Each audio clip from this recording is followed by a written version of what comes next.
नागपूरमध्ये जाऊयात, विजय वडेट्टीवार बोलतात। हे आता महाराष्ट्राची दररोज मान शर्मेनं खाली जावी अशा प्रकारच्या घटना महाराष्ट्रात घडत आहे आणि अशा स्थितीमध्ये जनतेच्या भावनांचा विचार करून, लोकांच्या उद्रेकाचा विचार करून आम्ही निषेध म्हणून सरकारच्या या कृतीकडे लक्ष वेधण्यासाठी बंद पुकारला होता, आवाहन केलं होतं। परंतु कोर्टाने माननीय उच्च न्यायालयाने जो काही निर्णय दिला, बंदला बेकायदेशीर ठरवणं, खरं म्हणजे हा एक घटनात्मक किंवा घटनेच्या माध्यमातून आंदोलनाचा बंदचा अधिकार महात्मा गांधींच्या काळापासून आहे। आम्हाला सर्वोच्च न्यायालयामध्ये दाद मागता आली असती, पण वेळ नव्हता।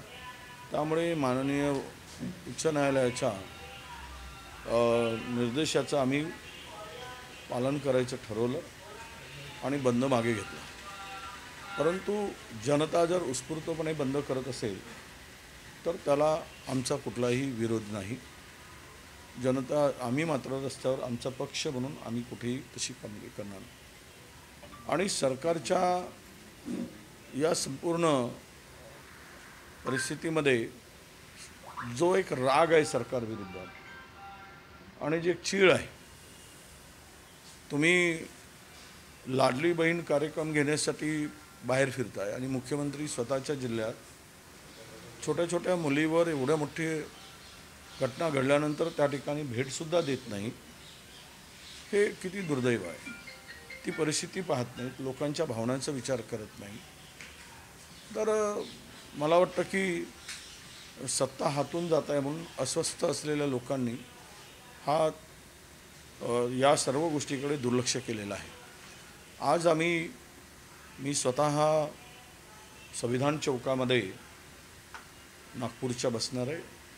आमचे प्रदेशाध्यक्ष नाना पटोलेजी ठाण्यात बसणार आहेत, आमचे बंटी पाटील कोल्हापूरमध्ये बसणार आहेत आणि बाळासाहेब थोरात नगरमध्ये, आणि सर्व जिल्हा स्तरावर, तालुका स्तरावर आम्ही या सरकारचा निषेध करणार आहोत आणि तातडीनं कायदा सुव्यवस्था ही जी कोलमडली आहे ती परत पूर्वपदावर आणण्यासाठी लक्ष द्यावं, या मागणीसाठी आम्ही प्रयत्न करणार आहोत। तुम्हाला एक गोष्ट सांगितली पाहिजे, कालच या बदलापूरच्या प्रकरणामध्ये 2 सदस्यीय अहवाल आला।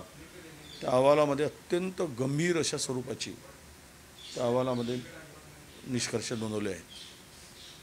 त्यामध्ये स्पष्टपणे म्हटलं आहे की शाळा व्यवस्थापनाने एवढं गंभीर त्या माणसाला नियुक्त करताना कुठलीही चौकशी केली नाही, त्याला विना ओळखपत्राने मुक्तपणे संचार करत होता त्या परिसरात, आणि एकदा नाही तर अनेक दिवसापासून त्या मुलीवर अशा प्रकारचं घाणेरडं कृत्य हा नराधम करत होता।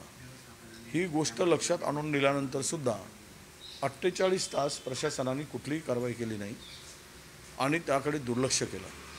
डॉक्टरांनी सुद्धा त्या मुलीची मेडिकल तपासणी करताना सुद्धा 12 तास लावले, हे डॉक्टरांचा सुद्धा अक्षम्याचा गुन्हा आहे। त्यामध्ये नोंदवलेले जे निष्कर्ष आहेत 2 सदस्यीय समितीमध्ये, की शाळा समिती याला जबाबदारच आहे, ते तर माननीय न्यायालयाने म्हटलं आहे। परंतु अनेक निष्कर्ष इतके गंभीर आहेत की राज्य कुठे घेऊन चाललं आहे हा खरा प्रश्न महाराष्ट्रात पडतो आहे। महाविकास आघाडी आज तुम्ही सगळ्यांनी संप मागे घेतलेला आहे बंद, परंतु जनता पण सर्वसामान्य यात उतरली नाही। सकाळपासून सगळ्या महाराष्ट्र सुरळीत सुरू आहे, शाळा सुरू आहे, सगळे हॉस्पिटल ऑफिसेस सगळं सुरू आहे। बदलापूरचा जो अहवाल आला आहे ती फार गंभीर आहे, ते सांगितलं, त्याच्यावर कारवाई किंवा त्या अहवालावरून पुढची कारवाई बघत नाही। आता ते अहवाल काल आलेला आहे, आम्ही शासनाला पत्र लिहून त्या संदर्भात त्वरित कारवाई करावी, कारण पोस्कोमध्ये कुठलाही गुन्हा निदर्शनास आला, माहीत झाला तर त्यावर तुम्हाला वेळ काढूपणा करता येणार आहे। म्हणजे वडिलांना सुद्धा लक्ष किंवा नातेवाईक जरी असतील, आई असेल, वडील असेल, भाऊ असेल, यांना सुद्धा तो त्याकडे दुर्लक्ष करता येणार नाही। पोस्कोमध्ये ज्या काही तरतुदी आहेत, जे काही पोस्कोच्या कायद्यामध्ये नियम आहेत त्यानुसार हायकोर्टाने तर स्पष्ट सांगितलं आहे की सगळ्या संस्था चालकावर गुन्हे दाखल केले पाहिजेत. शिक्षिकेच्या लक्षात आणून दिलं, मुख्याध्यापिकेच्या लक्षात आणून दिलं, शाळा व्यवस्थापनाच्या लक्षात आणून दिलं. त्या सगळ्यावर कारवाई होईल असं मला ॲडिशनल CP ज्यावेळेस मी बदलापूरला गेलो होतो तिथे त्यांनी सांगितलं आहे आणि उद्या मी पत्र लिहून यावर तातडीनं कारवाई करायची मागणी करतो आहे.